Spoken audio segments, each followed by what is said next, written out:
everybody, we are back with another poll review. This is where you guys tell me what you're thinking, and we go through the results of your answers to the poll questions I post on my main channel. Here we go. Okay, I hate being asked this the most. What is your current salary? What are your weaknesses? What animal best represents your current boss?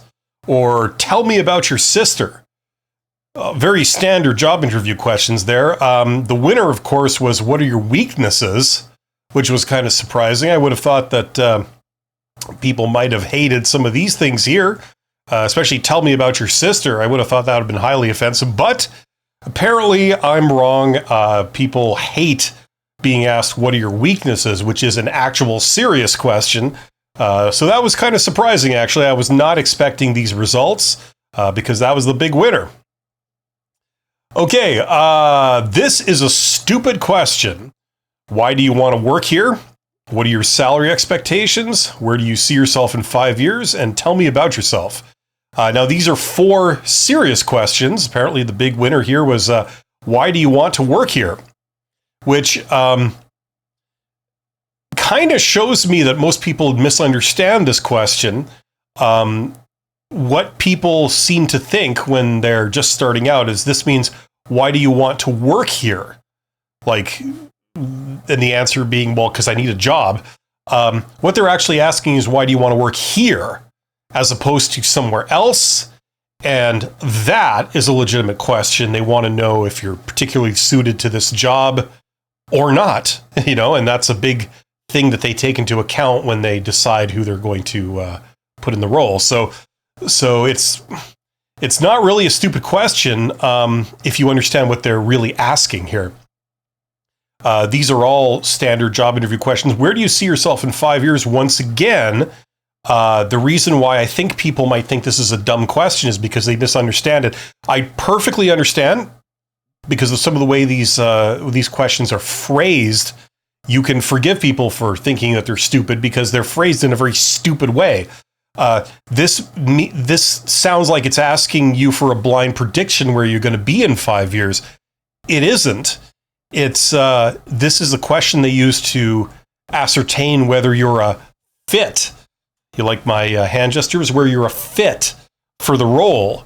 So they're not asking for you to have a crystal ball, but if you say in 5 years you're going to be doing some other thing totally unrelated to this job, that's a tip-off that this is not really where you want to be and what you want to do and what you're suited to, which means that they probably won't pick you if you give a negative answer to this. So it's not a dumb question in their mind because that's how they mean it. So once you recognize this, it falls into place. But there weren't actually any quote-unquote stupid questions. They were all legitimate questions, but they are phrased in a stupid way. Anyway, nobody cares, so I think we all understand.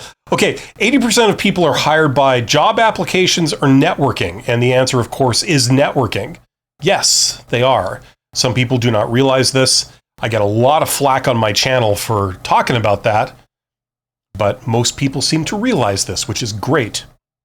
It will do you well.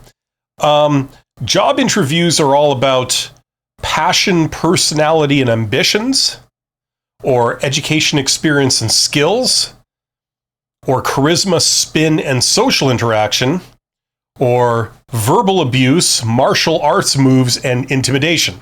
Obviously, this is the joke answer, this one here at the bottom, and this is the conventional answer that you're probably traditionally supposed to think, but yes, this is in fact the correct answer. Your application process was about this. Your application was assessed based on this. Now they want to assess this. They want to assess what you're like as a person. It should be about this, one could argue, but often the way you determine that is through these things here, and so that's what it more often than not ends up being about, rightly or wrongly. So yeah, I agree with these results. Right now, does it feel like you will succeed? That's an interesting one. Yes, no, maybe, or I need beer first. Obviously, that's a joke one. So yes, no, maybe, yes, one, which is great. It seems that people feel optimistic, or I believe they do. It's split kind of between optimistic, neutral, and negative. So overall, that's a third of people feel optimistic about it, right? So, okay, interesting results. People treat me differently based on my posture. So, if your posture is kind of weird or whatever, yes, no, or maybe. And yes won by an overwhelming 78%. Yes, it's true. And I just wanted to ask this question to draw attention to this. If you're kind of sitting like this, either in a chair or when you stand or when you're walking around, it is going to have a subtle effect, usually subconsciously, on what people think of you. It might not be a big effect, but it will be there. A very similar question. People treat me differently based on my voice quality and diction. Yes, no, or maybe. Yes, one, and yep, that is the correct answer. It does have an effect. So how well you speak and how clear you are to understand, that definitely has a part to play in how people assess you, and then therefore how they treat you. And I wanted to draw attention to this, so that's why I asked the question. A lot of these questions, I'm asking them to signal something. I'm trying to make them educational. It doesn't always work, but for the most part, I'm trying to do that. Most people are hired through networking, job postings, or manifesting. Now, manifesting to me was the joke answer here. I'm not really sure I understand manifesting. As far as I can tell, it's some version of willing something into existence, but I'm not really sure exactly what it is. So I'm not making any judgments. I just put it on here, and the overwhelming answer here was networking, and yes, that is how most people get hired. It's not this. It's this. 6,000 people sort of gave their opinion here. This is an idiotic question. What is your expected salary? Why did you leave your last job? What does success look like to you? And all of the above. So what I was basically trying to do with this one is, you see, these are all legitimate questions in the sense that they are asked in the context of job interviews. But personally, I feel that these are either cliches or they're worded in very awkward ways. So that's why I put them in here. And I honestly didn't have much of an agenda with this question. I just wanted to see what the perception was. I thought a lot of people might pick this because I personally think that's a kind of a dumb question, at least the way people would normally read it, unless you've done research on this question and you understand what specifically they mean by this question. They're all like verbal traps to fall into. So that's why you need to know the code that they're asking to give a proper answer to these so you don't fail. And that's why I said they're all basically idiotic in that sense. The worst aspect of job search is having to look at papers. That was kind of a joke. Having to look at recruiters. That's maybe less of a joke. Having to talk to bosses. That's not really a joke. It gets people nervous. Or having to talk about myself. Now, I thought that this was a legitimate answer because I've heard people express that they don't know how to do the sales process for themselves. They don't know how to sell themselves, how to talk about themselves and what they can do.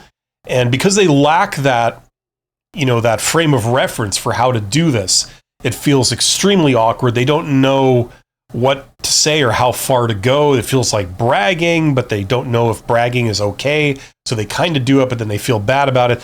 So yeah, that's a legitimate thing. And 65% of it, the overwhelming majority of people here said yes, that's the worst aspect of it, which kind of surprised me. I would have thought that this might have been the worst one. So it was the runner-up. Why do most newer job seekers ignore the hidden job market? They are misinformed. They feel they need someone's permission, lack of understanding of online networking, and imposter syndrome. I was genuinely interested to see what people would say because I honestly don't know. All I know is that a lot of new job seekers ignore the hidden job market, and I wanted to try and show that was a legitimate thing through not me saying so, but you guys saying so through your votes, and that is what happened. So why do they do it? The winner was lack of understanding of online networking, which, yeah, I would agree with. They've never been introduced to this idea. Once you learn about it, it seems so simple and straightforward. But if nobody ever tells you about it, you never see it done, it feels like it's an impossible task to just pick up on this stuff, So there's a lot of people that haven't been informed about this. They don't understand it because they've been told about it. These are kind of the same thing. This is another thing. I've gone on. Only 4% of people pick this, but I've gone on at length about. I guess it's just my personal opinion about the educational system. Wherever you are in the world, one of the side effects of the educational system is that they reward conformity. They reward you for following rules, and then they give you a procedure on everything. So when you get out in the real world and there isn't really a procedure for what to do, because now you can do anything, people have a hard time adjusting to that. And because there aren't any established rules that they inform you of, a lot of people, when they get out of school, they feel like, okay, I can't just go ahead and do something. I need someone to tell me that it's okay to do that. Unless I get that, I can't do that. I shouldn't do that. And that's wrong when it comes to the hidden job market and networking. You need to think the opposite way of that. Okay, you need to show this to be hired. You will not cause problems. You can easily work with others. You actually want to do the job. All of the above. Now, I have asked this question before. I do repeat questions. Sometimes it's because the reason I'm asking a question is to make a point, is to signal something so that hopefully people learn something useful. That's the intention anyway. Other times it's because, time has passed and the results can vary, and I want to see what the results are now, what people are saying now. So I did ask this, I think, the previous month, and I got more or less the same result, but I'm trying to make the point. I'm trying to signal that you need to show all of these to be hired, usually. So a lot of people, in my opinion, are not aware of this, or at least that's what people have shown in their comments and interactions with these people on my channel. So that's why I ask that. Someday I want to manage money, nothing, projects, or people. I have asked this one too in the past. Nothing seems to be the winner. It's interesting because it depends how you look at this stuff. If you manage nothing, generally that means that there's a cap, there's a ceiling on your compensation, because in order to make more and more money, generally speaking, you have to be responsible for more and more and more, right? And the only way to do that is to manage more and more and more, to be responsible for it. So you don't necessarily have to manage people, but things like managing projects, or managing money, usually that means somebody else's money. That's like being an accountant or something as opposed to your own. But I guess both definitions apply here. Or you could manage people, right? This is a logical progression. You develop skills doing something for most of your life, and then it's logical that as you become the senior person, then you start teaching others, teaching the younger people, like, here's how you do it. Let me share my wealth of experience with you. Here's some tips, right? So that's usually what that looks like for most people. And you become a senior person. Maybe you're the unofficial manager or go-to person. Or you could be the formal manager, right? You're the direct boss of a lot of employees. So this is more normal. Usually not everybody does this. Far less people do this in the course of their lives than this poll result would suggest. But that's probably just the rebelliousness of youth, not wanting to turn into your parents or something, that results in these votes. This increases my confidence best. Ego, ambition, education, or experience. Yes, experience usually wins, and I agree with that. Education can increase your confidence. You got to watch, because you can be falsely confident, but this can make you falsely confident also. Ambition and ego, not really so much. If they do boost your confidence, it's likely very flimsy. So I agree with those search results. The skill that can open most doors for me is presentation skills, interviewing skills, public speaking skills, or collaborative skills. In all honesty, I would think that this should be the winner. I would say this would be the right answer.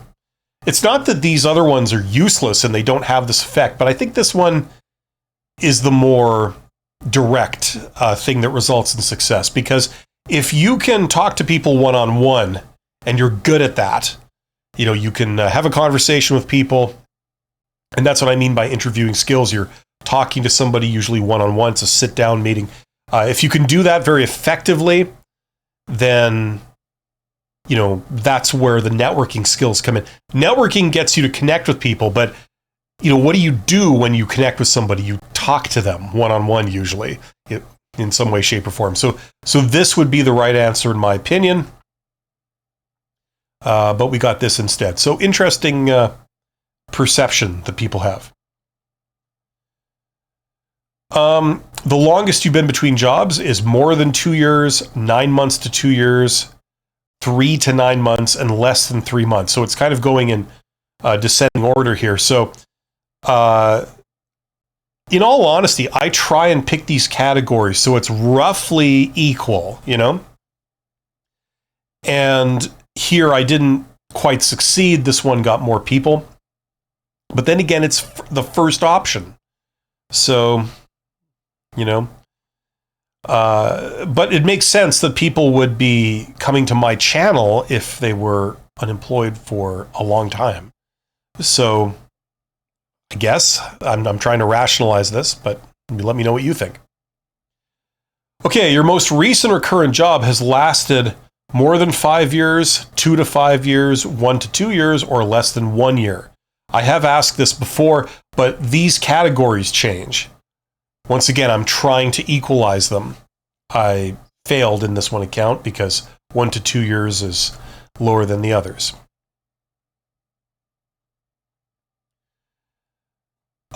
If you know what I'm saying, you've always been more Silent Night than North Pole. Now this came out on, I guess, Christmas Day, so I think that's what I was trying to do.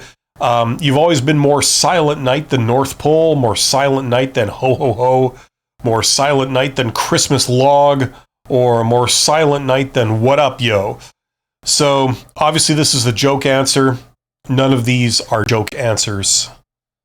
I think that's pretty obvious, and I think I got the desired result. Although very few people participated in that poll. Maybe they had better things to do on Christmas. Who can say? Okay, I am me. I am here. I am enough, and I am next. I'm not sure if this is a good thing or a bad thing, but I thought that was an interesting one to put last, depending on how you interpreted that. Obviously, me is the correct answer. If you answered any of these other things, you are a fool. I think that's pretty obvious. Most of all, I hate being asked, what is your greatest weakness? Tell me about yourself. What is the most dishonest thing you've done? Or are you overqualified for this job? So you've got 2 standard job interview questions that they do ask. Okay. You've got this thing, which is not a standard job interview question, but I would have thought most people would hate being asked this. This is, a more extreme form of what is your greatest weakness or what is your weakness. So people voted for what is your greatest weakness as the thing that they hated being asking, but this I felt was a more extreme form of it. And then, are you overqualified for this job? Well, once again, this is like an accusation almost. So I would have thought that this, and this especially, would have been more hated than these two standard job interview questions. So I was quite surprised when you get the poll results that I got here. Maybe, once again, maybe because this option is first, people pick it. You know, I'm not sure, but yeah, if you know how to answer, you know, you've done any kind of research into this, this shouldn't be a problem. Neither should this. This is actually a pretty, pretty good question to be asked, actually, if you know how to answer it. This can be more problematic. There's a real trick to get out of that. And are you overqualified for this job? It is easy to answer this if you know how. You have to have prepared for it. At least a lot of times that's the case. So surprising results there. I wouldn't have guessed that. Okay, for most people who are employed, work in companies / organizations under 100 employees. So most people who are employed work in companies or organizations under 100 employees. True or false? Now, the legitimate answer is that it depends where in the world you are. Generally speaking, I believe it's true, but I don't know that for a fact. I believe it's going to vary. I do know that organizations under 500 employees, it's definitely true. But under 100 employees, that's even smaller companies, even smaller organizations. I'm not sure about that. It's probably going to vary. So what I was trying to do with this question is draw people's attention to the fact that most people do work in small business. Large enterprise, multinational corporations, they get a lot of the press, they get a lot of the attention. But the reality is that most people don't work for them. Most people work in smaller businesses. So that may not be something that especially a lot of young people might be aware of. So I wanted to draw everyone's attention to that fact with this question. I'm not sure if I succeeded there. What is the best time to send job applications? I have asked this before. Here we've got Tuesday, January 2016, or 1931. There is no right answer. It's as soon as possible is basically the right answer, but I'm not giving any of that. So apparently 1931 is the winner. And ironically, that was kind of towards the beginning of the Great Depression. So depending where in the world you are, you probably wouldn't have wanted to be looking for a job right then, because it was a lot tougher then than we've had in, I think, everybody's lifetime now. So this is not the right answer, but I can understand why some people would have put it, because it feels like it's the right answer. When an interviewer says, I don't have a salary range for this job, this means they don't have a salary range for this job. Pretty straightforward. Or they do have a salary range, but they forgot it. Knowing a bit about recruiters, you can understand why a lot of them would forget. They do have a salary range, but they don't want you to know it. Well, yes, that's the correct answer. This is a well-known line. I was trying to draw everyone's attention to that. I'm not sure if this question succeeded in signaling that.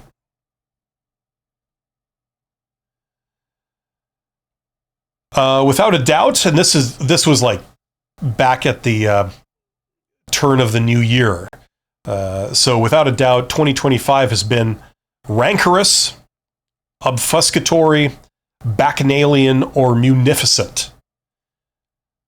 Now, these roughly go in order from the worst to the best. So rancorous means something like bad. It's horrible. It stinks. It's off-putting, right? Obfuscatory means it's kind of been hidden from you. It's kind of playing games. It's, not clear. Bacchanalian is, I think, to do with partying. It's something to do with celebrations and getting drunk and partying and making merry, that kind of thing. And then munificent is feeling like extremely grateful for something wonderful, right? So I guess people were pessimists and people didn't have a lot of good things happening to them in 2025 because this one, it was the worst one. That's very unfortunate. Hopefully we can change that. And then this was the next day. So I think this was New Year's Eve, and then this was the 1st of January. I just know that 2026 will be iniquitous and fractious, chimeric, or resplendent. Now, this was, once again, the worst option to the best option. So iniquitous means totally unfair, and fractious means, disorderly and bad, like disorderly in a negative way, like contentious, I believe. Chimeric means like a sort of combination of things. It could be a little bit of this, a little bit of that, a little bit of good, a little bit of bad. And resplendent means glorious, right, roughly. So worst to best, and people picked the best. Maybe it's because they understood this word as opposed to the others. I'm not sure, but that's the results we got. So I think these two, not a lot of people voted on these. They probably had something better to do right around New Year's celebration. Can't imagine that being the case. These people tend to do better in job interviews. Extroverts, introverts, robots, industrial, or fembots. This is one of the greatest questions of our time that is on the minds of people everywhere. And the answer, of course, was extroverts. Once again, long story. Extroverts, depending on what definition you use for extrovert and introvert, I use the Jungian definition from like the Myers-Briggs type indicator, which is that it doesn't have anything to do with your skill in social interaction. You could be an introvert, you could be an extrovert. You both can do social interaction either very, very well or terribly. This refers to, do you enjoy it or is it a chore, right? So extroverts are people that they enjoy it, right? Introverts, they can still do it just as well, but they hate it. It's a chore. It's an energy draining activity. So extroverts are correlated with being better at it, but that's far from being guaranteed. In fact, you get a lot of introverts that can kick ass at job interviews because they understand what's going on. They understand the correct answers, etc. And these were two joke answers, but robots did better than introverts. So actually, fembots did better than introverts too. So go figure. I think they need to interview more fembots for things here. And there you go. That's all for today. Let me know what you think in the comments. If you had any opinions on these, if you thought some of the questions were stupid, if you think I should be asking different questions, or you had an opinion on some of the answers, let me know. Thanks for watching. You guys are awesome. I'll see you soon. Take care.